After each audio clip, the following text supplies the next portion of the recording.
तो hello students, मेरा नाम है चैतन्य सत्यार्थ। मैं करंटली एक सेकंड ईयर एमबीबीएस स्टूडेंट हूँ IMSBHU में। आज हम डिस्कस करने वाले 14 चैप्टर हमारे 11th के टेक्स्ट बुक का जो है कि breathing and exchange of gases.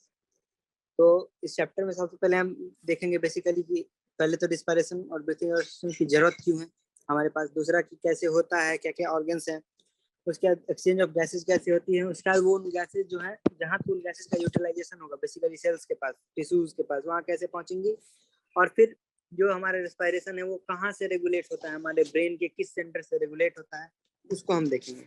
ठीक है,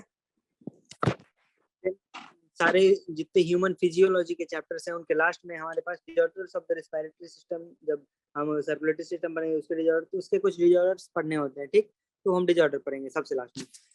तो हम शुरू करते हैं चैप्टर को। ठीक है, as you have read earlier, oxygen is utilized by the organisms indirectly to break down simple molecules like glucose, amino acids, fatty acids to derive energy and perform various activities. ठीक है, जो कि हम अभी just कौन सा respiration plants वाले chapter में पढ़े हैं कि हमको ऑक्सीजन चाहिए और ऑक्सीजन का डायरेक्टली यूटिलाइजेशन नहीं होता है, बस लास्ट इलेक्ट्रॉन एक्सेप्टर का फॉर्म काम करता है ETS में, माइटोकॉन्ड्रिया के अंदर, और फिर वो एनर्जी के प्रोडक्शन में हेल्प करता है। तो ये प्लांट्स में तो हमने पढ़ लिया था कि कैसे उसका ऑक्सीजन का अपटेक होता है और कैसे उसका यूटिलाइजेशन होता है। तो प्लांट्स में बेसिकली क्या था कि स्टोमेटा के थ्रू लीव्स जो है अपना ले लेते थे, ठीक है, और जो स्टेम थे उसमें लेंटिसल्स के थ्रू था, रूट के पास अपने पोर्स होते थे जिनसे वो ऑक्सीजन एक्वायर करते थे। तो हर प्लांट पार्ट जो है अपने ऑक्सीजन का ख्याल खुद से रखता था, उसे दूसरे से ज्यादा मतलब नहीं था। लेकिन ह्यूमन बॉडी में क्या है कि ह्यूमन बॉडी में या फिर मेजोरिटी ऑफ द एनिमल्स में क्या है कि एक पर्टिकुलर सिस्टम है जिसका काम है कि बाहर से एक हमारे बॉडी में सिर्फ एक अपर्चर है जिससे हवा अंदर आएगी ऑक्सीजन के साथ, जो कि हमारे नॉस्ट्रिल है, और फिर वो हमारे बॉडी के डिफरेंट पार्ट्स तक जाएगी और वहां पे उस ऑक्सीजन का यूटिलाइज करके एनर्जी का प्रोडक्शन होगा। ठीक है, तो अभी हम इसी के बारे में पढ़ेंगे कैसे क्या होता है। ठीक है, next, carbon dioxide which is harmful is also release during the above catabolic reaction. अब जब भी एनर्जी प्रोडक्शन का रिएक्शन होता है तो उसमें कार्बन जो कंपाउंड हम खाते हैं, जो कि बेसिकली कार्ब्स में, प्रोटीन्स में, फैट्स में, सभी चीजों में कार्बन कंपाउंड ही होते हैं।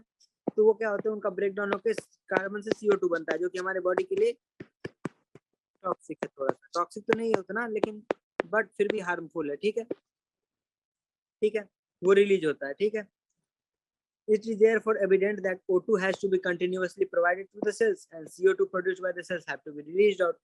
This process of exchange of oxygen from the atmosphere with the CO2 produced by the body is called breathing. क्या होता है breathing? Process of exchange of oxygen from atmosphere with the CO2 produced by the cells is called breathing. Breathing को commonly क्या कहा जाता है? Respiration. लेकिन actual में रिस्पायरेशन क्या होता है? वो सेलुलर रिस्पायरेशन होता है।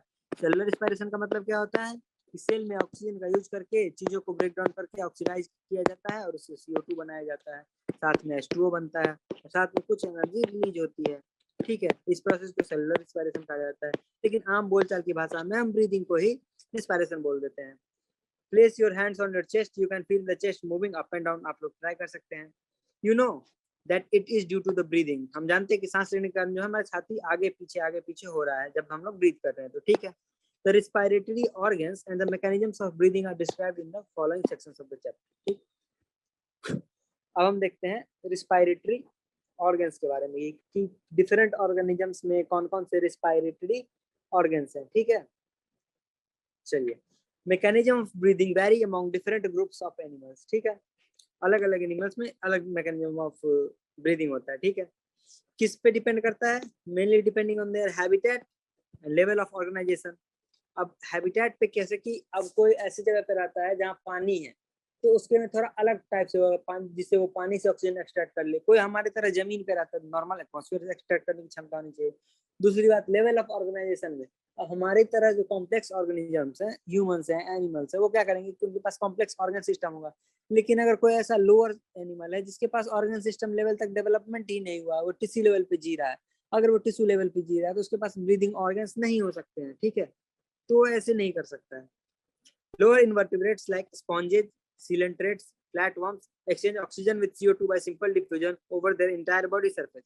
Earthworms use their moist cuticle and insects have a network of tubes. अब देखो सबका दिया हुआ कि कौन कौन क्या क्या यूज करता है, कौन कौन क्या क्या यूज करता है। स्पॉन्जेस, coelentrates एंड फ्लैटवर्म्स कैसे करते हैं?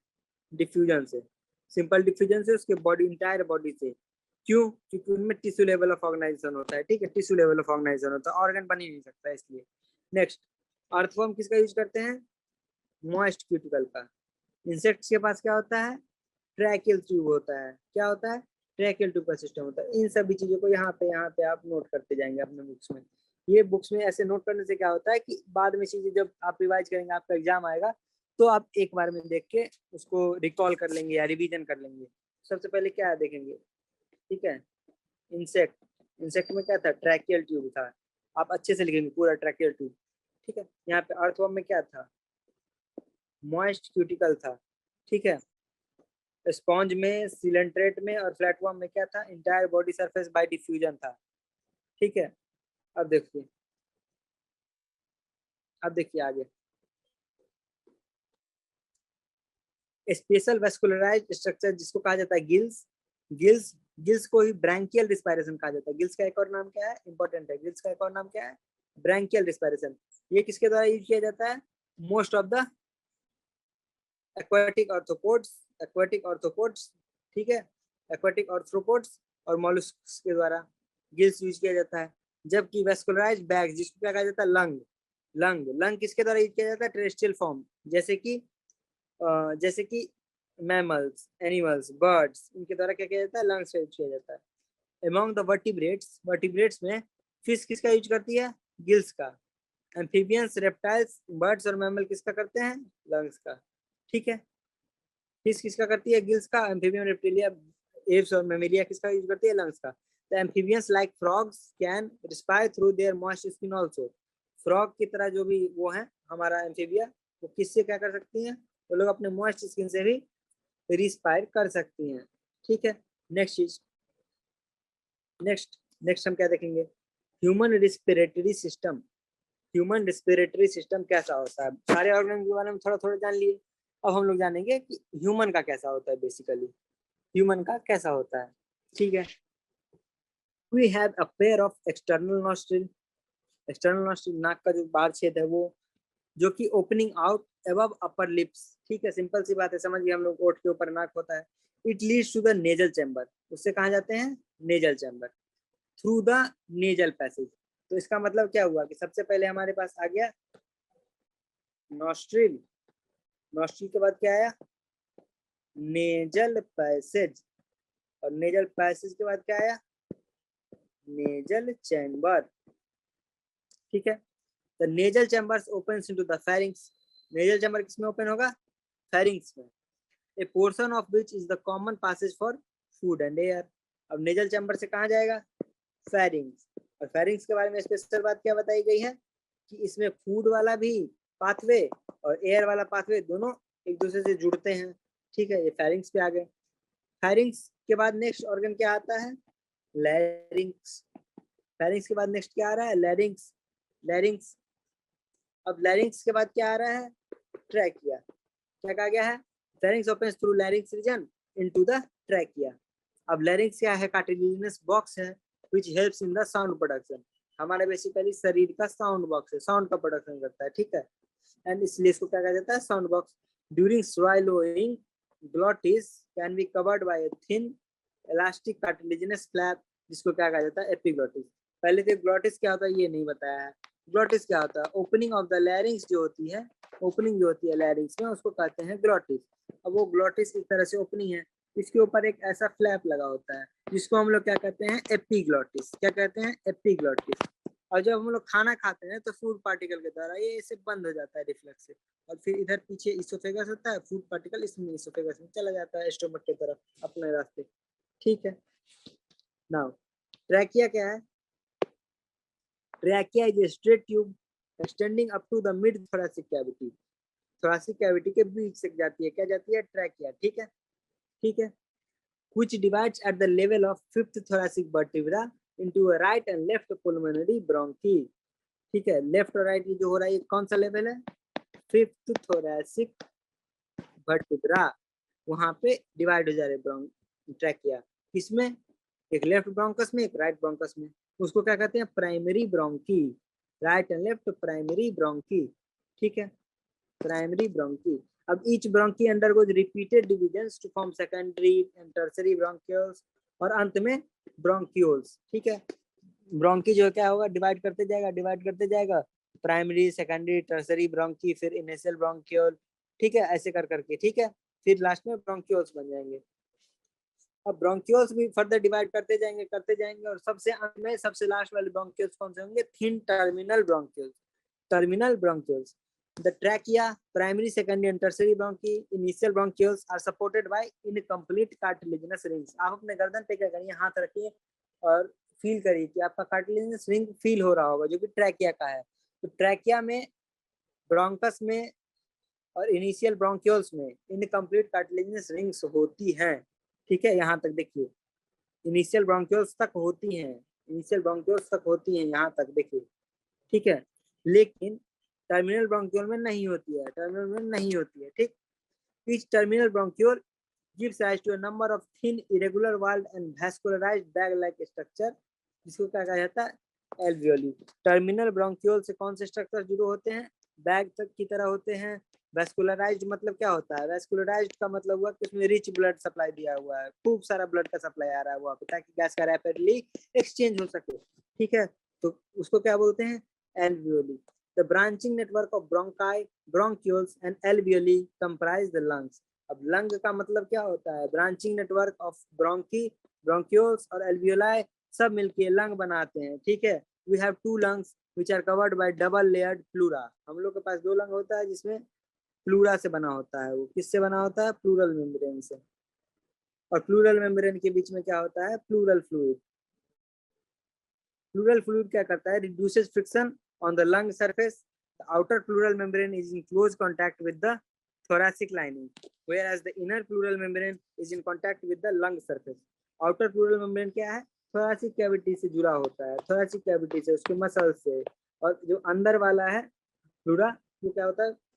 लंग्स से पूरी तरह से चिपका होता है। ठीक है, next, the part starting with the external nostrils up to the terminal bronchioles constitute the conducting part। ठीक है, इस पार्ट में क्या होता है? कंडक्टिंग पार्ट होता है। दो पार्ट होता है बेसिकली, एक कंडक्टिंग पार्ट और एक एक्सचेंजिंग पार्ट, जहाँ पे एक्सचेंज होता है। ठीक है, तो कंडक्टिंग पार्ट कहाँ से है? नॉस्ट्रिल से लेके टर्मिनल ब्रोंकियोल तक, ठीक है। और जब एल्वियोली और उसका duct, alveoli and their ducts, वो क्या बनते हैं? रिस्पायरेटरी या फिर exchange part of the respiratory system. ठीक है, द कंडक्टिंग पार्ट का काम क्या क्या है? कंडक्टिंग पार्ट का काम है पहला काम है transport the atmospheric air to the alveoli. और दूसरा काम क्या है?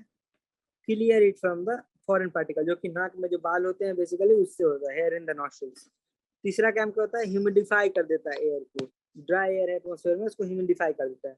और चौथा, उस एयर को बॉडी टेम्परेचर तक हीट करके ला देता है, अब exchange part is the site of actual diffusion of O2 and CO2 between blood and atmospheric air। exchange part जो है वो actual site है जहाँ पे O2 और CO2 का exchange होता है। कहाँ पे? alveoli और उनके alveolar ducts के बीच में। ठीक है, हम लोग कहाँ तक पढ़े थे? exchange part जो है जहाँ पे actual diffusion of CO2 and O2 होता है। ठीक, अब क्या है कि the lungs are situated in the thoracic chamber which is an anatomically airtight chamber। है। ठीक है, एयरटाइट चैम्बर का मतलब क्या हुआ? कि उसके अंदर जो भी होगी वो क्लोज चैम्बर वाला फिजिक्स लगेगा। ठीक है, the thoracic chamber is formed dorsally by the vertebral column। किससे बनता है? dorsally by the column, ventrally by the sternum, laterally by the ribs and lower side by the diaphragm। ठीक है, आगे से क्या होता है? स्टर्नम, पीछे से वर्टिब्रल कॉलम, साइड से रिब्स होती हैं और नीचे से होता है हमारा डायाफ्राम। ठीक है, the anatomical setup of lungs in thorax is such a way that any change in the volume of the thoracic cavity will be reflected in the lung cavity। ठीक है, मतलब क्या हुआ कि thoracic cavity का जो भी वॉल्यूम चेंज होगा वैसा ही वॉल्यूम चेंज हमारे लंग में होगा। ऐसे इसका सेटअप किया गया है। Such an arrangement is essential for breathing. ठीक है, ऐसा जो है ब्रीदिंग के लिए जरूरी है। क्यों? क्योंकि हम लंग को डायरेक्टली ऑल्टर नहीं कर सकते हैं, लंग के वॉल्यूम को, क्योंकि लंग में मसल्स नहीं है हमारे पास। ठीक है, तो इसके लिए क्या है कि थोरेसिक कैविटी से वो लिंक्ड है। और लिंक्ड है तो क्या है कि जैसे जैसे थोरेसिक कैविटी की वॉल्यूम चेंज होगी वैसे वैसे पल्मोनरी कैविटी की वॉल्यूम चेंज होगी, ठीक है। Respiration involves the following steps: breathing or pulmonary ventilation by which the atmospheric air is drawn in and CO2 rich alveolar air is released out. पहला process क्या होता है कि सांस लेना, जिसमें कि O2 लेते हैं हम और CO2 छोड़ते हैं, ठीक। दूसरा डिफ्यूजन ऑफ गैसेज, जिसके थ्रू एल्वियोलर मेम्ब्रेन के अक्रॉस O2 और CO2 डिफ्यूज होकर ब्लड में जाती है O2 और CO2 जो ब्लड से वापस एटमॉस्फेयर की तरफ, नॉस्ट्रल की तरफ आती है। तीसरा ट्रांसपोर्ट होता है इन गैसेज का ब्लड के द्वारा। चौथा कि O2 और CO2 का एक्सचेंज होता है किसके बीच में? ब्लड और टिश्यू के बीच में। ब्लड क्या करती है? सेल्स को O2 देती है और सेल्स से CO2 ले लेती है, ठीक है, ठीक है। और पांचवा प्रोसेस क्या है? Utilisation of the O2 by the cells for catabolic reaction और CO2 का रिलीज, ठीक, ठीक है, ठीक है, बढ़िया बात। नेक्स्ट क्या है? Mechanism of breathing. Mechanism of breathing कैसे होती है, अब हम लोग उसके बारे में बात करेंगे। ब्रीदिंग में दो स्टेज होती है, पहला इंस्पिरेशन, जिसके दौरान एटमॉस्फेरिक को हम अंदर लेते हैं। दूसरा एक्सपीरेशन, जब एल्वियोलर एयर को हम बाहर छोड़ते हैं। कौन सी प्रोसेस होती है? Inspiration and expiration. The movement of air into and out of the lungs is carried out by creating a pressure gradient between the lungs and the atmosphere. ये जो एयर जो अंदर से बाहर होगा किसके थ्रू होगा? एक प्रेशर ग्रेडियंट के थ्रू होगा। और एयर हमेशा कैसे मूव कर सकती है? हाई प्रेशर एरिया से लो प्रेशर एरिया। और प्रेशर जो है वो गैसेस पे डिपेंड करती है, वो एयर का प्रेशर नहीं होगा बल्कि गैसेस का अपना अपना पार्शियल प्रेशर होगा, ठीक है। उससे डिपेंड होके कौन सी गैस किधर जाएगी ये डिसाइड होता है, ठीक है, ये डिसाइड होता है। चलिए, तो प्रेशर ग्रेडियंट कैसे क्रिएट होता है, ठीक है। Inspiration can occur if the pressure with in the lungs is less than the atmospheric pressure, ठीक है। अब देखिए, नॉर्मल है ऐसे हमारा बॉडी, उसमें क्या होगा कि इंस्पिरेशन के दौरान जो लंग्स के अंदर प्रेशर है वो अगर एटमॉस्फेयर से कम होगा तो क्या होगा? एटमॉस्फेयर का एयर रश करके लंग्स में पहुंच जाएगा। और एक्सपिरेशन के दौरान क्या होगा?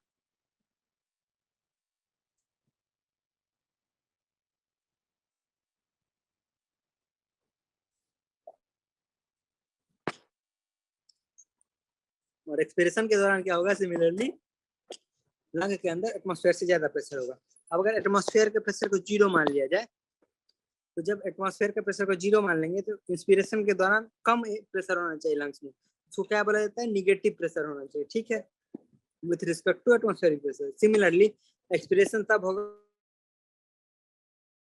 हाईयर एटमॉस्फेरिक प्रेशर होगा, ठीक है। अब इसको प्रेशर को कम ज्यादा करने का काम क्या करता है? डायफ्राम और एक स्पेशलाइज्ड सिस्ट ऑफ मसल्स होती है जिसको क्या बोलते हैं? External and internal intercostals muscle. जैसे ये एक रिब है और ये दूसरी रिब है, इन दोनों रिब्स के बीच में एक मसल होती है, उसको क्या बोलते हैं? Intercostal muscle, intercostal muscle. अब रिब 2D में तो होती है, रिब तो ऐसे गोल होती है, तो अब एक मसल ऐसे बाहर की तरफ से बीच में जुड़ी होती है, एक अंदर की तरफ से। जो अंदर की तरफ से जुड़ी होती है उसको हम लोग बोलते हैं इंटरनल इंटरकोस्टल, और जो बाहर की तरफ जो जुड़ी होती है उसको बोलते हैं एक्सटर्नल इंटरकोस्टल मसल, ठीक है। अब इन्हीं मसल के कॉन्ट्रैक्शन के कारण क्या होता है कि रिब केज बड़ा होता है, ठीक है, और रिब केज बड़ा होके वॉल्यूम बढ़ाता है। जब वॉल्यूम बढ़ेगा तो चूंकि ये एयर टाइट कंटेनर है तो इसका प्रेशर कम हो जाएगा, और कम हो जाएगा तो एयर आ जाएगा, ठीक है। तो इसके बारे में देखते हैं। Helps in the generation of such gradients. Inspiration is initiated, initiate कैसे होता है? कॉन्ट्रैक्शन ऑफ द डायफ्राम से। डायफ्राम जो होता है नीचे में ऐसे, वो क्या होता है? कॉन्ट्रैक्ट होकर ऐसे नीचे आएगा। जब नीचे आएगा क्या होगा? Volume of the thoracic chamber anteroposterior axis में बढ़ जाएगा। जैसे बॉडी है, ठीक है, ये एंटीरियर पार्ट हो गया, ये पोस्टीरियर पार्ट हो गया, तो इस एंटीरियो पोस्टीरियर एक्सिस में क्या होगा? बॉडी का, लंग कैविटी का, थोरैसिक कैविटी का वॉल्यूम क्या होगा? इंक्रीज हो जाएगा, ठीक है। The contraction of the external intercostal muscles lifts up the ribs. अब एक्सटर्नल इंटरकोस्टल मसल का होगा तो क्या होगा? रिब्स पहले ऐसी थी, अभी रिब्स उठने लगेंगी ऐसे, तो इतना जो जगह बढ़ गया, ये क्या हो गया? वॉल्यूम इंक्रीज हो गया, ठीक है। Lifts of the ribs and the sternum, sternum भी साथ में लिफ्ट होगा। Increasing the volume in the increasing the volume in the increasing the volume in the dorsoventral axis, यानी कि जो हमारा बॉडी का आगे का पोर्शन है और पीछे का पोर्शन है उसमें हमारा ये बढ़ाएंगे वॉल्यूम,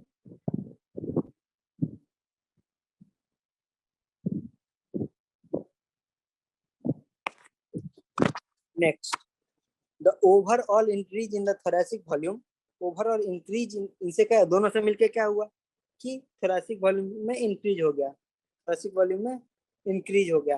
तो overall increase in the thoracic volume causes a similar increase in the pulmonary volume, क्योंकि दोनों लिंक्ड हैं। An increase in the pulmonary volume decreases the pulmonary pressure, क्यों? क्योंकि एयर टाइट चेम्बर है तो पीवी बराबर कांस्टेंट होना चाहिए, प्रेशर बढ़ेगा, प्रेशर कम होगा तो वॉल्यूम बढ़ जाएगा, या वॉल्यूम अगर बढ़ गया तो प्रेशर कम हो जाएगा। ठीक है, अब इसके कारण क्या होगा, पुलमनरी वॉल्यूम जो है के बढ़ने के कारण इंट्रा पुलमनरी प्रेशर जो है less than the atmospheric pressure हो जाएगा, which forces the air from outside to move into the lungs, और इसके कारण इंस्पिरेशन हो जाएगा। अब जब ये मसल्स डायफ्राम और इंटरनल और एक्सटर्नल इंटरकोस्टल से रिलैक्स करेंगे तो क्या होगा, वापस अपने पोजीशन पे आ जाएगा डायफ्राम और स्टर्नम और रिब्स। ठीक है, इससे अपने पोजीशन पे आ जाएगा तो क्या होगा, वॉल्यूम कम हो जाएगा। जैसे कि इसमें बाहर गया था तो वॉल्यूम बढ़ गया था, ये भी नीचे गया था, अब ये वापस अपनी जगह पे आ जाएगा तो वॉल्यूम क्या होगा, कम हो जाएगा। तो वॉल्यूम कम हो जाएगा तो इंट्रापुलमोनरी प्रेशर इंक्रीज कर जाएगा, इंक्रीज कर जाएगा अंदर का प्रेशर। ठीक है, अंदर का प्रेशर इंक्रीज कर गया तो अंदर की हवा बाहर की तरफ जाने लगी, क्योंकि हवा हमेशा हाई प्रेशर से लो प्रेशर की तरफ जाती है, इसी कारण एक्सपीरेशन हो जाएगा। ठीक है, now we have the ability we have the ability to increase the strength of, अब देखो नॉर्मल सांस में तो ऐसे होता है, लेकिन किसी कारणवश दौड़ लिए कुछ कर लिया, हमको डर लग गया, हमको जोर से सांस लेना है। जब जोर से सांस लेना है तो एडिशनल मसल काम करेंगे ताकि ये ज्यादा एक्सपैंड करे और जल्दी से एक्सपैंड करे। वो कौन सा मसल होता है, एब्डोमेन का मसल्स होता है। कौन सा मसल होता है, एब्डोमेन का मसल होता है, एब्डोमिनल मसल्स। ठीक है, ऑन एन एवरेज एक हेल्दी ह्यूमन का ब्रीदिंग रेट कितना होता है, 12 to 16 टाइम्स पर minute. The volume of air involved in breathing movements can be estimated by using a spirometer. ठीक है, स्पायरोमीटर से क्या किया जाता है कि कितना वॉल्यूम ऑफ एयर जो है ले रहे हैं और छोड़ रहे हैं उसको मेजर किया जा सकता है, which helps in clinical assessment of the pulmonary function, जिससे हमको पता चलेगा कि लंग उसका सही है कि नहीं। अब रिस्पायरेटरोमीटर से जब नापते हैं ना तो कुछ वॉल्यूम्स होती हैं डिफाइंड है वो पहले से, उनके बारे में हम जानेंगे कि क्या वॉल्यूम और क्या कैपेसिटी लंग्स की होती है। सबसे पहला है टाइडल वॉल्यूम। टाइडल वॉल्यूम क्या होता है कि जो वॉल्यूम ऑफ एयर इंस्पायर्ड और expired during a normal respiration, जो नॉर्मली हम लोग सांस लेते हैं तो एक बार में जितना सांस लेते हैं या जितना सांस छोड़ते हैं, ठीक है, एक बार जितना सांस ले लिए नॉर्मली या फिर जितना सांस छोड़ दिए, ठीक है, अनकॉन्शियसली जो हम लोग लेते रहते हैं, वो कितना होता है 500 ml, which is approximately 500 ml। ठीक है, इसका मतलब क्या हुआ, 500 ml एक मिनट में। एक हेल्दी मैन कितना एयर एक मिनट में 12 बार से 16 बार करता है, 500 इंटू 12 6000 ml, और 500 इंटू 12 to 16 टाइम्स है ना तो 8000 ml। ठीक है, तो एक हेल्दी ह्यूमन जो है 6000 से 8000 ml ऑफ एयर पर मिनट एक्सचेंज कर लेता है। Next, inspiratory reserve volume IRV। अब क्या होता है कि हम लोग जो 500 ml का सांस ले लिए नॉर्मली, उसके बाद भी हम थोड़ा सा और जोर से सांस लेंगे तो थोड़ी सी और हवा आएगी। ठीक है, एक्चुअली थोड़ी सी नहीं आएगी, काफी हवा आएगी। तो जो एक्स्ट्रा हवा जो हम लोग ले लेते हैं, एक्स्ट्रा हवा ले लेते हैं नॉर्मल इंस्पिरेशन के बाद, उसको क्या बोलता है, इंस्पायरेटरी रिजर्व वॉल्यूम। वो कितना होता है 2500 से 3000 ml, 2500 से 3000 ml। उसके बाद क्या है, एक तीसरा वॉल्यूम है हमारे पास, एक्सपायरेटरी रिजर्व वॉल्यूम। इसमें क्या होता है कि तुम अपना नॉर्मल सांस ले रहे हो, जोर से सांस नहीं लिए हो, क्या कियो, नॉर्मल सांस ले रहे हो, नॉर्मल सांस ले रहे हो, ऐसे ही ले रहे हो, जोर से सांस नहीं लियो, एक्स्ट्रा ये IRV वाला 2500 ml नहीं लियो, फिर भी तुम्हारा मन कर गया कि जोर से हम निकाल दे सांस। नॉर्मल सांस लेते लेते एक बार पूरा सांस निकाल दे तो एक्स्ट्रा सांस जो निकलेगा, तो जो एक्स्ट्रा सांस 500 ml के अलावा निकलेगा उसको बोलते हैं एक्सपायरेटरी रिजर्व वॉल्यूम, जिसका वैल्यू होता है 1100 ml के बराबर। Next, residual volume. Residual volume क्या होता है, the volume of air remaining in the lungs even after forcible expiration.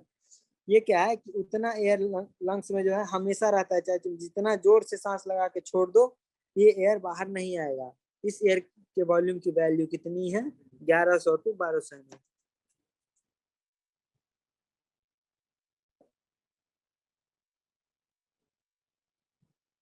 ठीक है, Next, by adding up a few respiratory volumes as described above, one can derive the various pulmonary capacities which can be used in clinical diagnosis. अब इन सब को जोड़ के घटा के काफी सारे अलग अलग वॉल्यूम्स निकलते हैं जिनका हम लोग क्लिनिकल डायग्नोसिस में यूज करते हैं, ठीक है, बस सिंपल सी बात है। Next, inspiratory capacity. Inspiratory capacity क्या होता है? Total volume of air that a person can inspire after normal expiration. तो तुम सांस लिए, फिर सांस छोड़ दिए, फिर सांस छोड़ दिए, और तुम्हारे ब्लड, अब अब जो सांस लोगे, अब जो सांस लोगे तो जितना हवा आ जाएगा उसको क्या बोलेंगे? Inspiratory capacity. अब कितना सांस तुम ले सकते हो? 500 ml तो तुम नॉर्मल ही ले लोगे, प्लस तुम एक्स्ट्रा सांस भी तो ले सकते हो 2500 ml का, 2500 to 3000 ml का जो इंस्पायरेटरी वॉल्यूम था, जो होता है इंस्पायरेटरी कैपेसिटी, दोनों मिला के इसका वैल्यू क्या होता है? PB plus IRB is equal to,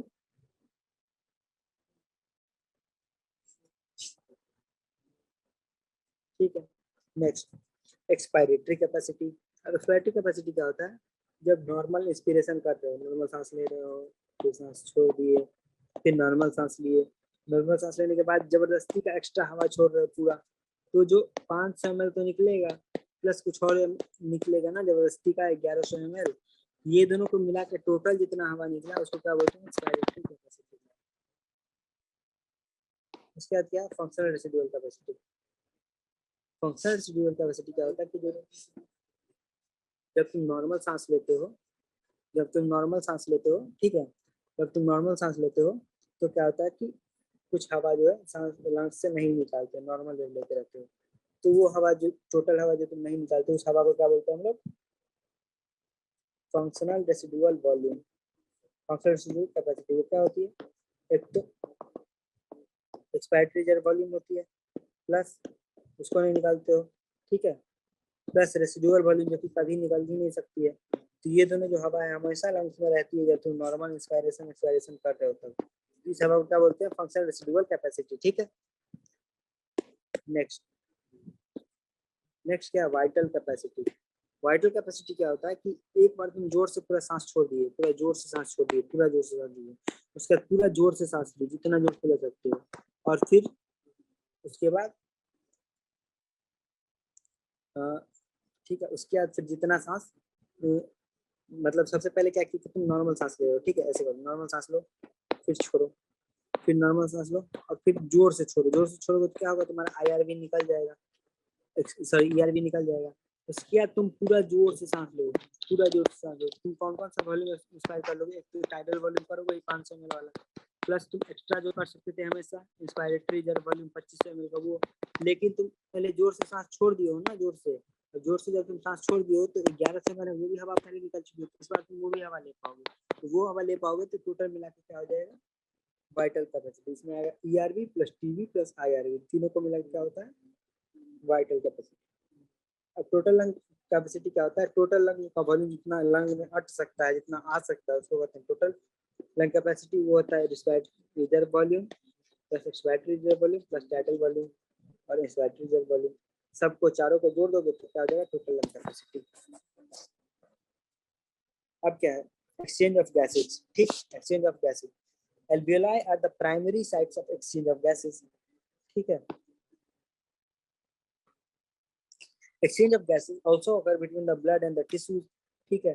O2 and CO2 are exchanged in these sites by simple diffusion, mainly based on the pressure और concentration gradient, ठीक है, ठीक है। O2 और CO2 का मेनली यहाँ पे टिश्यू के साइड पे, लंग एल्वियोलाई के साइड पे एक्सचेंज होता है प्रेशर ग्रेडियंट के बेस पे। Solubility of the gases as well as the thickness of the membrane. कौन कौन सा फैक्टर अफेक्ट करता है solubility of gases? Thickness of the membrane, वो इम्पोर्टेंट फैक्टर है जो कि डिसाइड करेगा कि कितना, किस रेट से और कैसे गैस का एक्सचेंज हो रहा है, ठीक। The pressure contributed bye an individual gas in the mixture of gases is called partial pressure and represented by PO2, ठीक है। जो एक मिक्सचर ऑफ गैसेज है जो हम लोग सांस लेते हैं, जो एटमॉस्फेरिक एयर है, उसमें नाइट्रोजन ऑक्सीजन सारी चीजें हैं, उसमें जो जिस गैस का जितना परसेंटेज है उसके हिसाब से उसका उतना प्रेशर का कॉन्ट्रीब्यूशन होता है, और जिस गैस का जितना प्रेशर का कॉन्ट्रीब्यूशन होता है उसका उस गैस का पार्शियल प्रेशर कहा जाता है, ठीक है। अब हम PO2 ऑक्सीजन के लिए और PCO2 CO2 के पार्शियल प्रेशर के लिए यूज करते हैं। The partial pressure of these two gases in the atmospheric air and the two sides of diffusion are given in table. इतना, ठीक है, इस टेबल के हिसाब से इतना इतना गैस होता है, ठीक। The data given in the table clearly indicates a concentration gradient for oxygen from alveoli to blood and blood to tissue, ठीक है। The data given in the table, कितना कितना कहाँ कहाँ पे होता है, तो ये वाला टेबल याद करना है तुमको। ये देखो एटमॉस्फेरिक एयर में इतना है, फिर एल्वियोली में इतना है, देखो ब्लड ऑक्सीजनेटेड ब्लड में इतना है, डीऑक्सीजनेटेड ब्लड में इतना है, ये टिश्यू हेड पे इतना है। तो देखो इससे क्या होता है, ग्रेडियंट बनना है ना, कि एटमॉस्फेरिक एयर में सबसे ज्यादा है ऑक्सीजन, उसके बाद वो एल्वियोली में थोड़ा कम है, तो वहां से एल्वियोली में चला जाएगा।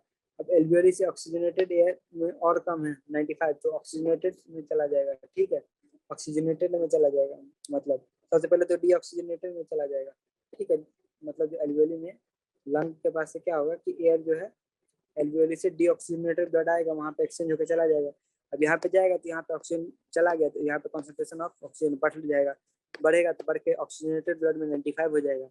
फिर टिश्यू के साइड पे जाएगा तो ये 95 है, फिर यहाँ पे टिश्यू पे 40 होता है, तो यहाँ से यहाँ चला जाएगा।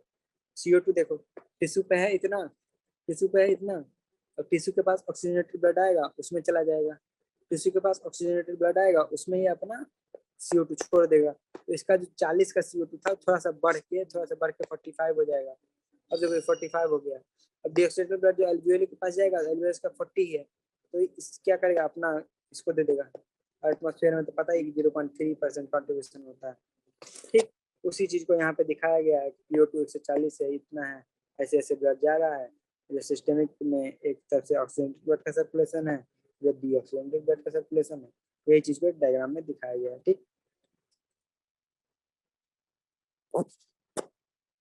Similarly, a gradient of pressure is present for CO2 in the opposite direction from tissue to the blood and blood to alveoli। देख ही लिए, अभी बता ही दिए कैसे कैसे है, ठीक। As the solubility of CO2 is 20 to 25 times higher than that of the O2, the amount of CO2 that can diffuse through diffusion membrane per unit difference in partial pressure is much higher। अब देखो oxygen में क्या है कि oxygen का 104 है और 159 है, 60 का डिफरेंस आ रहा है, ठीक है। इसका 40 का ही डिफरेंस आ रहा है। इसका यहाँ पे कितना है 104 और 40 का कितना हो गया 64 का डिफरेंस आ रहा है।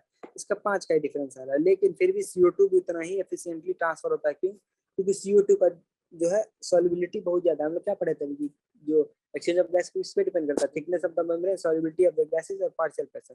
तो सॉल्युबिलिटी CO2 की जो 20-25 गुना ज्यादा है, तो कम प्रेशर डिफरेंस में भी वो इफेक्टिवली काम कर लेता है, ठीक है। The diffusion membrane is made up of 3 major layers। diffusion membrane 3 major layer का बना होता है। क्या क्या है? पहला बेसमेंट मेम्ब्रेन, दूसरा अंदर ब्लड की साइड की तरफ से बात करते हैं तो पहला endothelium of the blood capillary, उसके बाद बीच में बेसमेंट मेम्ब्रेन, और इधर लंग का स्क्वामस एपिथेलियम,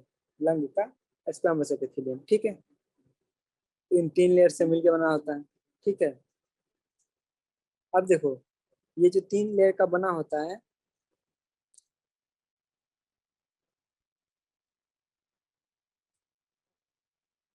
इसका टोटल थिकनेस जो है ना बहुत कम होता है, मच लेस देन अ मिलीमीटर, 1 मिलीमीटर से भी कम होता है इसका थिकनेस, ठीक है।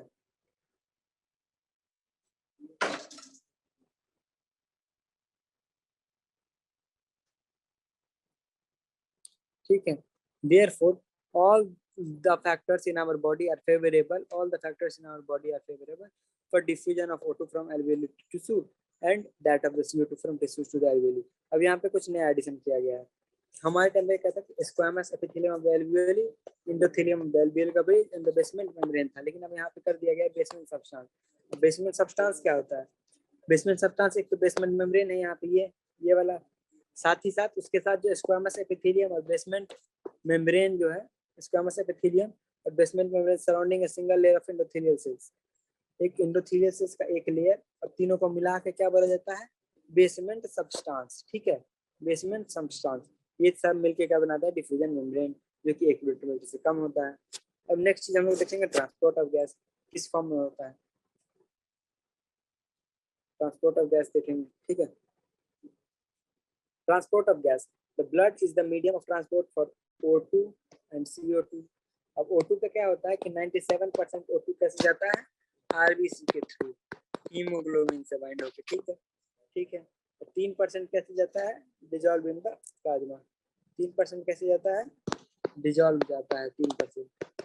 CO2 का बात करेंगे, CO2 का बात, CO2 में लिखेंगे बी सी डी। CO2 का 70% जो है, मोस्ट ऑफ द पोर्शन किस में जाएगा, 70% कैसे जाएगा, बाइकार्बोनेट, बाइकार्बोनेट, ठीक है, ठीक है, ऐसे।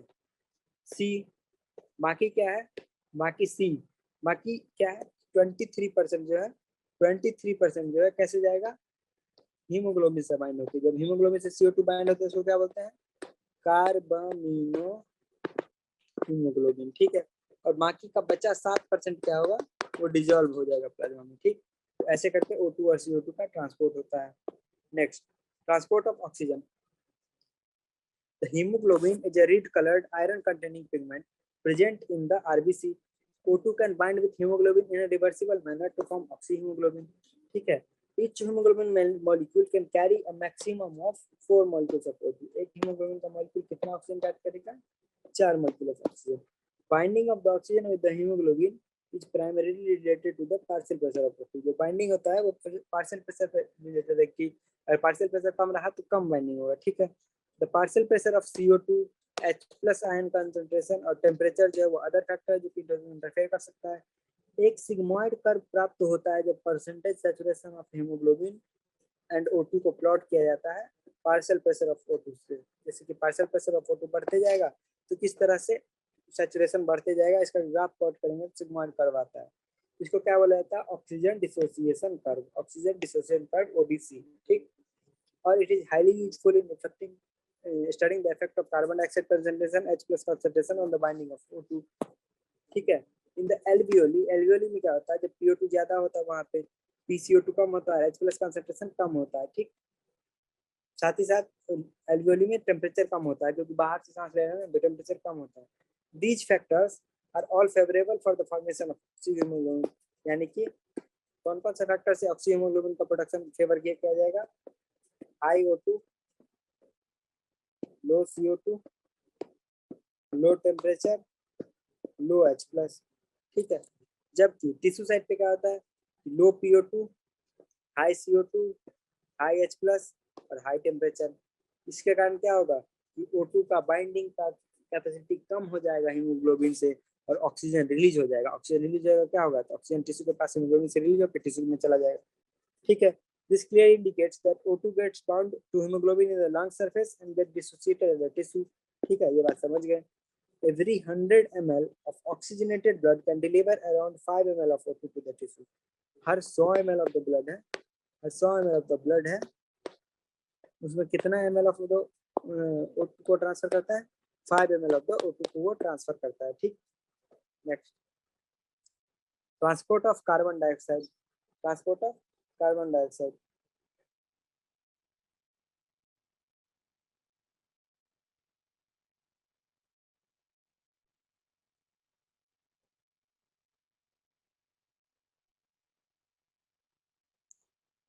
अब देखो, CO2 is carried out by hemoglobin as carb amino haemoglobin, carb amino haemoglobin.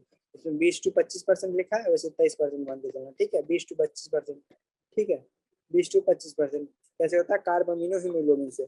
This binding is related to the partial pressure of CO2। ये बाइंडिंग किस पे डिपेंड होती है, mainly partial pressure of the CO2। PO2 भी एक major factor है जो कि इस बाइंडिंग को अफेक्ट कर सकता है, ठीक है। जब PCO2 is high and PO2 is low, जैसे जहाँ पे कार्बन डाइऑक्साइड कंसंट्रेशन ज्यादा होगा, ऑक्सीजन का कंसंट्रेशन कम होगा, जैसे कि टिश्यू साइड पे, तो क्या होगा, dissociation of the CO2 from carbamino haemoglobin takes place, जैसे कि लंग्स में, ठीक। तो CO2 जो कि हीमोग्लोबिन में बाइंड करता है टिश्यू लेवल पर, और वो रिलीज कहाँ पे होता है, जाके एल्वियोली में, वही बात लिखा है यहाँ पे इस लाइन में, ठीक है। RBCs contain a very high concentration of the enzyme carbonic anhydrase and a minute quantity of same is present in the plasma। RBC में बहुत सारा क्या होता है कि कार्बनिक एनहाइड्रेज होता है, थोड़ा सा वो क्या होता है प्लाज्मा में, एंजाइम ये रिएक्शन करवाता है, CO2 क्या बनाता है, H2CO3, और H2CO3 से बाइकार्बोनेट प्लस बन जाता है। अब ये बाइकार्बोनेट क्या होता है, ये ब्लड में ट्रांस जो CO2 का ट्रांसपोर्ट का मेजर पोर्शन में कंट्रीब्यूट करता है, ठीक।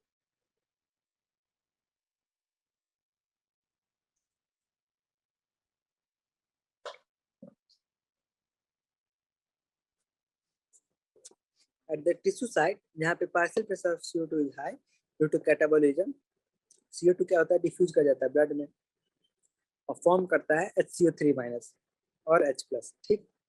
और एल्वियोलर साइड पे जहाँ पे PaCO2 लो है, रिएक्शन उल्टा डायरेक्शन में होगा, जहाँ पे HCO3 माइनस H2CO3 बनेगा और उससे CO2 बन जाएगा और वो एटमॉस्फेयर में चला जाएगा, लंग्स में ये वाला रिएक्शन होगा। Thus, CO2 is trapped as bicarbonate at the tissue level and transported to alveoli. Alveoli पे क्या होता है, release होता है CO2। Every 100 ml of deoxygenated blood में 4 ml of CO2 होता है। 100 ml of deoxygenated blood में 4 ml of CO2 होता है, ठीक। Next, regulation of respiration. Regulation of respiration human beings में क्या होता है, human beings have the significant ability, human beings have the significant ability to maintain and moderate the respiratory rhythm to suit the demands of the body। अब देखो जब तुम दौड़ोगे, कुछ काम करोगे तो क्या होगा, तुम्हारा सांस तेज हो जाएगा, और जब कोई बैठे हो, सोए हुए तो सांस कम हो जाएगा। तो रेगुलेट करने का हमारे बॉडी में इंट्रिंसिक मैकेनिज्म्स हैं। This is done by the neural system. किसके द्वारा किया जाता है, न्यूरल सिस्टम के द्वारा। स्पेशलाइज सेंटर कहाँ प्रेजेंट होता है, मेडुला रीजन में। स्पेशलाइज सेंटर कहाँ प्रेजेंट होता है, मेडुला रीजन में। उसको क्या बोलते हैं, respiratory rhythm centre. Respiratory rhythm centre यही प्राइमरीली मेनली क्या है, मैनेजर यही है, यही रिस्पॉन्स करता है रेगुलेशन को, ठीक है। पहला प्राइमरी कौन है, respiratory rhythm centre. Respiratory rhythm centre कहाँ पे है, ये मेडुला ऑब्लंगाटा में लोकेटेड है। एक और सेंटर होता है, कहाँ पे होता है, पोन्स में। पोन्स में एक और सेंटर होता है, इसको बोलते हैं न्यूमोटैक्सिक सेंटर। क्या बोलते हैं, न्यूमोटैक्सिक सेंटर। पोन्स में क्या होता है, न्यूमोटैक्सिक सेंटर, ठीक। ये क्या कर सकता है, मॉडरेट कर सकता है रेस्पिरेटरी रिदम सेंटर के फंक्शन को। अब ये क्या कर सकता है, पोन्स में जो न्यूमोटैक्सिक सेंटर है, ये रेस्पिरेटरी को इन्फ्लुएंस कर देगा कि आप ऐसा करवाओ, ऐसा करवाओ, ऐसे रेगुलेट करो, ठीक है। Next, neural signal from this center can reduce duration of inspiration and alter respiration rate। Pneumotaxic centre से जो निकलेगा हमारा सिग्नल, वो क्या करेगा कि जो रिस्पायरेशन इंस्पिरेशन का देर है वो कम कर देगा, यानी अब जल्दी जल्दी सांस लेने लगेगा और रेस्पिरेटरी रेट बढ़ा देगा। एक और कीमोसेंसिटिव एरिया होती है। कीमोसेंसिटिव एरिया होती है कहाँ पे होती है, रिदम सेंटर के बगल में होती है। रिदम सेंटर के बगल में एडिसेंट होती है, ठीक है। तो क्या होती है, उसको क्या बोलते हैं, कीमोसेंसिटिव एरिया। वो क्या करता है, CO2 कॉन्सेंट्रेशन को ब्लड में डिटेक्ट करते रहता है और H+ आयन को भी डिटेक्ट करता है। अब जब इन सब्सटेंस का जो कॉन्सेंट्रेशन ब्लड में बढ़ जाएगा, तो ये क्या करेंगे, इस सेंटर को, कीमोसेंसिटिव सेंसर एरिया को एक्टिवेट कर देंगे। अभी एक्टिवेट कर देंगे तो ये क्या करेगा, कीमोसेंसिटिव एरिया। कीमोसेंसिटिव एरिया क्या करेगा, कीमोसेंसिटिव एरिया CO2 और H+ से एक्टिवेट होकर रिस्पायरेटरी सिस्टम को बोलेगा जो रिस्पायरेटरी रेट बढ़ा दो। क्या बोलेगा, रिस्पायरेटरी रेट बढ़ा दो। कम होगा तो उसके हिसाब से कि कम कर दो, जो भी होगा उसके हिसाब से काम करेगा, ठीक। Next, receptors associated with the aortic arch and the carotid artery can also recognize changes in CO2 and H+ concentration and send necessary signal to the rhythm center for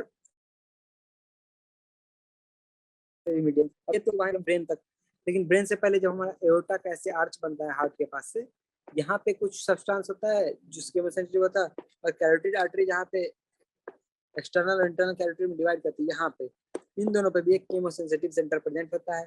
इसका भी काम सेम इसी ऊपर वाले कीमोसेंसिटिव सेंटर की तरह होता है। तो ब्लड में O2 और H+ का कॉन्सेंट्रेशन डिटेक्ट करके नेसेसरी एडजस्टमेंट करवाता है, किससे, एकदम सेंटर से। Next, disorders of the respiratory system. Disorders of the respiratory system. पहला एस्थमा। पहला एस्थमा। एस्थमा क्या है, asthma is a difficulty in breathing causing wheezing due to inflammation of bronchi and bronchioles। Asthma में क्या होता है, main काम क्या होता है कि इन्फ्लामेशन हो जाता है, सूजन हो जाती है, कहाँ पे, ब्रोंकी और ब्रोंकियोल्स में, जिसके कारण क्या होता है, जब सांस लेते हैं तो व्हीजिंग की आवाज आती है, ठीक है। साथ ही साथ सांस लेने में दिक्कत भी होता है। Next, emphysema. इम्फाइसेमा क्या है, क्रॉनिक डिजॉर्डर है, धीरे धीरे होता है, बहुत दिनों से होता है, ठीक है।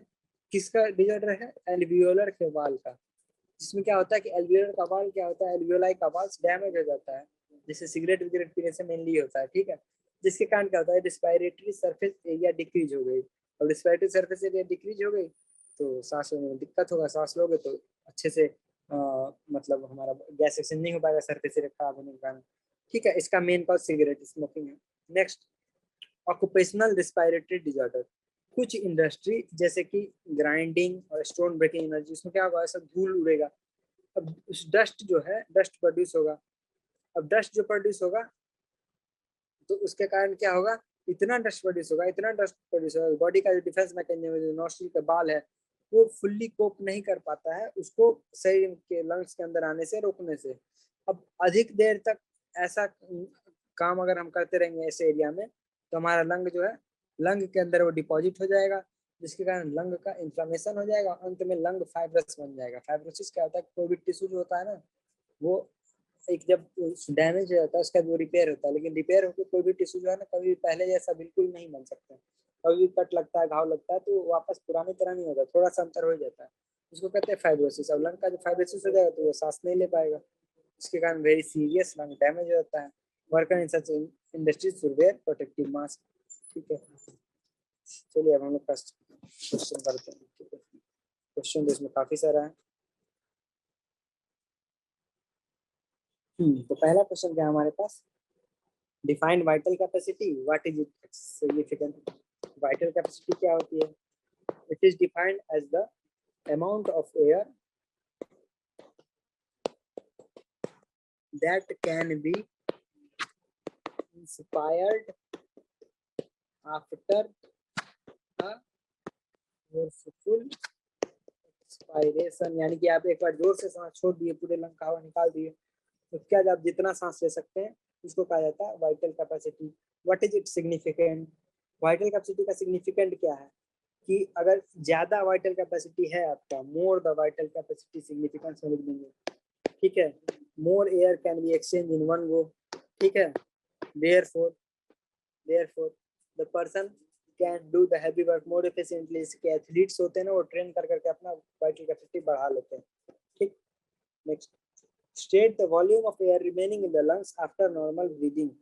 नॉर्मल ब्रीदिंग के बाद लंग में कितना एयर रहता है, तो नॉर्मल ब्रीदिंग लिए 500 लिए, 500 छोड़ दिए, तो लंग में कितना रह जाएगा, तो लंग में एक तो expiratory reserve, sorry expiratory reserve volume रह जाएगा, जो कि जोर से सांस छोड़ने पे बाहर निकलेगा, और एक रेसिडुअल वॉल्यूम रह जाएगा जो कि कभी नहीं निकलता है। इसका वॉल्यूम कितना होता है, 1100 ml। इसका वॉल्यूम कितना होता है, 1100 से 1200 ml, यानी कि 2200 से 2300 ml जो है, 2300 ml ये लंग में रह जाएगा नॉर्मल ब्रीदिंग के बाद। इस दोनों को मिला के क्या बोलते हैं, इसको फंक्शनल रेसिडुअल कैपेसिटी। तो लंग्स में जो टोटल एयर रह जाएगा उसको क्या बोलेंगे, फंक्शनल रेसिडुअल कैपेसिटी। ठीक, next, diffusion of gases in the alveolar region only and not in the other parts of the respiratory systems। Why? ठीक है, अब देखो एफिशिएंट रेस्पिरेशन होने के लिए क्या लिखेंगे, एफिशिएंट, फॉर एफिशिएंट रेस्पिरेशन क्या क्या कंपोजिशन होना चाहिए जो जहाँ पे रेस्पिरेशन हो। पहला कि मेम्ब्रेन थिन होना चाहिए, जो गैसेस सेक्शन का मेम्ब्रेन है वो थिन होना चाहिए। दूसरा, सरफेस एरिया जो है लार्ज होना चाहिए। तीसरा, उसमें हाई ब्लड सप्लाई यानी हाई वेस्कुलराइजेशन होना चाहिए, हाई वेस्कुलराइजेशन होना चाहिए। ठीक है, अब only alveolar region of the lung है जो ये तीनों क्राइटेरिया को फुलफिल करता है। इसका थिन मेम्ब्रेन है, सरफेस एरिया बहुत बड़ा है, और साथ ही साथ ब्लड सप्लाई तो बहुत ही रिच ब्लड सप्लाई है। तो इसलिए जो है वो गैस का एल्वियोलर रीजन में होता है, other parts of the respiratory system में नहीं हो पाता। ठीक, next, what is the major transport mechanism for CO2। CO2 का मेजर ट्रांसपोर्ट मैकेनिज्म क्या है, वो है HCO3-। HCO3- कैसे बनता है, टिश्यू से CO2 सेल्स के द्वारा रिलीज हुआ, ये आ गया प्लाज्मा में। प्लाज्मा में क्या होता है, मतलब होता है कार्बनिक एनहाइड्रेज, ये इसको क्या करता है, CO2 को H2O से कंबाइन करवा के क्या बना देता है, H2CO3। अब H2CO3 पे फिर से कार्बनिक एनहाइड्रेज काम करता है, इसको कन्वर्ट कर देता है HCO3- प्लस H+ पे। अब ये HCO3- जो है ये ट्रांसपोर्ट होकर क्या करता है, लंग्स के पास जाता है, लंग्स में एल्वेओली के पास जाता है। यहाँ पे यही सेम रिएक्शन अपोजिट डायरेक्शन में होता है। HCO3- और H+ कंबाइन करके H2CO3 बनाते हैं, और ये H2CO3 टूट जाता है H2O+ CO2 में, और इस CO2 क्या होता है, एटमॉस्फेयर में रिलीज कर जाता है। ठीक है, ये हो गया 70% के लिए। बाकी 23% जो है वो कैसे जाता है, हीमोग्लोबिन के साथ बाइंड करके HbCO2 बना के, जिसको बोलते हैं कार्ब अमीनो हीमोग्लोबिन। और 7% जो है वो सीधा डिजोल्व होकर जाता है, 7% जो है सीधा डिजोल्व होकर जाता है। ठीक, next, what will be the PO2 and PCO2 in the atmospheric pressure as compared to those in the alveolar air? अब एटमॉस्फेरिक एयर में PO2 और PCO2 को कंपेयर करेंगे एल्वियोलर एयर से। तो PO2 क्या है, एटमॉस्फेरिक एयर में ज्यादा होगा, PO2 हायर होगा, और PCO2 क्या होगा, एटमॉस्फेरिक एयर में कम होगा, तभी तो लंग्स के एल्वियोली से हवा बाहर निकल पाएगा। जो भी चीज है कि बाहर निकलना जरूरी है, बाहर कैसे निकलेगा, जब प्रेशर ज्यादा होगा लंग्स में और कम होगा एटमॉस्फेयर में, तभी निकल पाएगा बाहर। ठीक है, हवा हमेशा हाई पार्शियल प्रेशर से low partial pressure. Option second. ठीक, next, explain the process of inspiration under normal condition. Normal condition के अंदर क्या होगा, पहले इंस्पिरेशन कैसे होता है, स्टेप 1, डायाफ्राम कॉन्ट्रैक्ट करता है। ठीक है, उसके कारण क्या होता है, एंटीरियो पोस्टीरियर एक्सिस में जो volume of thoracic cavity increase होता है, volume of thoracic cavity increase हो गया। और वॉल्यूम ऑफ थोरैसिक कैविटी जो है डायरेक्टली रिफ्लेक्ट होता है किसमें, directly reflected in change in pulmonary volume. Pulmonary volume में इंक्रीज हो गया। पुलमोनरी वॉल्यूम अगर इंक्रीज हो गया, पीवी बराबर कांस्टेंट है, क्लोज चैम्बर है, तो अगर प्रेशर कम हो जाएगा, प्रेशर जो है वो कम हो गया। अगर प्रेशर कम हो गया तो एटमॉस्फेरिक प्रेशर से नीचे आ गया, एटमॉस्फेरिक प्रेशर से नीचे आ गया लंग का प्रेशर, तो एटमॉस्फेयर का एयर लंग में आ जाएगा। ठीक है, फिर इस नॉर्मल इंस्पिरेशन के अंदर ऐसे होता है। ठीक, नेक्स्ट, साथ ही ड्राइव लंग तो ये काम किया है, साथ ही साथ क्या किया, ये साथ ही साथ रिब्स के पास जो इंटरकोस्टल मसल है, एक्सटर्नल इंटरकोस्टल मेनली, वो क्या करेगा, डॉर्सो वेंट्रल एक्सिस में क्या करेगा, स्टर्नम को ऐसे यहाँ से ऐसे ऊपर उठा देगा। ठीक, और रिब्स को भी साइड करवा देगा, तो डॉर्सो वेंट्रल एक्सिस में क्या होगा, लंग का वॉल्यूम बढ़ जाएगा। अब ये पोस्टीरियर में जो डायफ्राम के कारण बढ़ा था, और जो इसमें बढ़ा था डॉर्सो वेंट्रल में रिब्स के इंटरकोस्टल मसल्स के कारण, दोनों मिलके क्या करेंगे कि हमारा नेट वॉल्यूम बढ़ा देंगे, वैसे ही प्रेशर कम हो जाएगा, गैस अंदर आ जाएगा। ठीक है, next, what is the effect of PCO2 on oxygen transport. PCO2 has a negative effect on oxygen transport. PCO2 का क्या काम होता है कि जैसे हमारे लंग्स में क्या होता है कि जब भी PCO2 का कॉन्सेंट्रेशन बढ़ेगा तो ऑक्सीजन जो है ना क्या होगा, डिसोसिएट करने लगेगा हीमोग्लोबिन से। जैसे कि हमारे टिश्यू साइड पे PCO2 ज्यादा होता है तो ऑक्सीजन डिसोसिएट कर जाता है हीमोग्लोबिन से, और हीमोग्लोबिन का curve shift towards the right. ठीक है, यही होता है। जहाँ पे PCO2 कम होगा वहाँ पे ऑक्सीजन का बाइंडिंग होने लगेगा हीमोग्लोबिन से, तो PCO2 का ये इफेक्ट होता है। Next, what happens to the respiratory process in a man going up a hill. जब कोई आदमी हिल पे जाएगा तो क्या होगा, हिल पे O2 का कॉन्सेंट्रेशन कम है, O2 का कॉन्सेंट्रेशन कम है, तो कॉम्पनसेट करने के लिए क्या होगा, उसका जो है ब्रीदिंग रेट बढ़ जाएगा, ब्रीदिंग रेट इंक्रीज हो जाएगा। ठीक है, what is the site of gaseous exchange in an insect. Gaseous exchange के लिए इंसेक्ट में क्या होता है, ट्रैकियल ट्यूब्स होता है। ट्रैकियल ट्यूब्स जो होता है, ट्रैकियल सिस्टम, उसके थ्रू एक्सचेंज ऑफ गैस होता है, जो कि बॉडी में डिफरेंट जगह पे छेद होता है। ठीक है, पूरे बॉडी में एक सीरीज ऑफ होल्स होते हैं जिसके थ्रू एयर अंदर बाहर जाता है, और उसी ट्यूब के थ्रू एक्सचेंज ऑफ गैस होता है। ठीक, define oxygen dissociation curve, can you suggest any reason for it, sign signal sigmoidal pattern. ठीक है, ऑक्सीजन डिसोसिएशन कर्व क्या होता है, it is a relationship shown on the graph between the percentage saturation of hemoglobin with oxygen and partial pressure of oxygen। ठीक है, is called the oxygen dissociation curve. ठीक है, फिर उसे कर्व ऐसे बना दो। ठीक है, सिग्मोइडल पैटर्न ऑफ कर्व क्यों होता है, तो sigmoidal pattern of curve is a result of two properties of the transport of oxygen. पहला, मिनिमल लॉस ऑफ ऑक्सीजन होगा जब हीमोग्लोबिन में वो 70 से 80% mm तक जाएगा। ठीक है, डिस्पाइट सिग्निफिकेंट ऑक्सीजन टेंशन हो जाएगा। और फर्दर अगर PO2 इंक्रीज करेंगे 40 mg से डिस्प्रोपोर्शनेटली ग्रेटर, तो क्या होता है इसके कारण efficient transport of the oxygen possible हो पाता है। इसी के कारण ऐसा शेप आता है ऑक्सीजन डिसोसिएशन कर्व का। ठीक, have you heard about hypoxia? Try to gather information about it. Hypoxia क्या होता है कि बेसिकली जब बॉडी में ऑक्सीजन की कमी हो जाए तो उसको बोलते हैं हाइपोक्सिया। हाइपोक्सिया काफी कारण से हो सकता है, या तो एटमॉस्फेयर में O2 कम है, ठीक है, या तो हमारे ब्लड का कैरिंग कैपेसिटी डिक्रीज हो गया होगा, एनीमिया हो गया है, या फिर कहीं पे आर्टरी का ब्लॉकेड हो गया होगा तो उस टिश्यू साइड तक नहीं पहुंच रहा है। चौथा, या तो टिश्यू ही खराब है, टिश्यू अच्छे से ले नहीं पा रहा है उसको, ये हाइपोक्सिया होता है बेसिकली। ठीक, नेक्स्ट क्या है, have you heard distinguish between inspiratory reserve volume and expiratory reserve volume? ये क्या है, ऐसे बनाएंगे।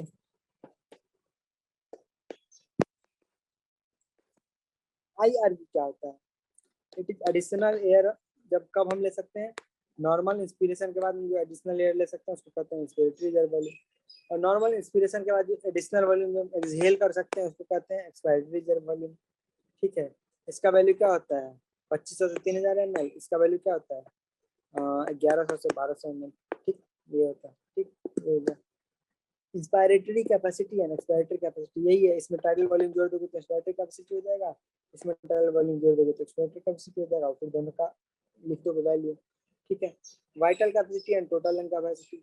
वाइटल कैपेसिटी क्या है कि वो अमाउंट ऑफ एयर जो कि हम लोग एक्सचेंज कर सकते हैं, इसमें कि tidal volume, expiratory reserve volume, expiratory reserve volume, और कौन सा होता है,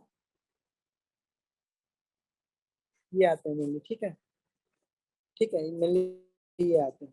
ठीक, नेक्स्ट क्या होता है, टोटल लंग कैपेसिटी। इसमें इसके साथ अगर रेसिडुअल वॉल्यूम को जोड़ देंगे जो कि लंग से कभी नहीं निकलेगा तो आएगा टोटल लंग कैपेसिटी। ठीक है, तो वाइटल कैपेसिटी को क्या कर सकते हैं हम लोग, चाहे तो सेल कर सकते हैं, लेकिन टोटल लंग कैपेसिटी को कभी भी एक्सेल नहीं कर सकते। What is tidal volume? Find out the tidal volume for human in an hour. अब देखो क्या बोल रहा है, टाइडल वॉल्यूम क्या होता है, टाइडल वॉल्यूम द जो नॉर्मल हमारा टाइडल वॉल्यूम क्या होता है, जो हमारा नॉर्मल एयर जो कि हम एक घंटे में, सॉरी एक सांस में हम अंदर लेते हैं, इंस्पायर करते हैं या फिर एक्सपायर करते हैं, उसको क्या बोलते हैं हम लोग, टाइडल वॉल्यूम। ठीक है, उसको क्या बोलते हैं, टाइडल वॉल्यूम। तो इसका वैल्यू कितना होता है हमारे में, 500 ml। तो एक हेल्दी इंडिविजुअल के लिए क्या होगा, 1 आवर में क्या होगा, 500 ml एक बार में लेते हैं। एक मिनट में हम लोग 12 से 16 बार करते हैं, और एक घंटे में 12 से 16 को 60 बार टाइम कर देंगे तो 60 इंटू 12 इंटू 500। ठीक है, यानी 6000 इंटू 60 यानी 3,60,000 हो जाएगा, और साथ ही यहाँ पे 8000 इंटू 60 कर देंगे 16 टाइम्स के लिए, तो वो एक हेल्दी इंडिविजुअल का हो सकता है। ठीक है, तो आज के सेशन के लिए इतना ही, थैंक यू।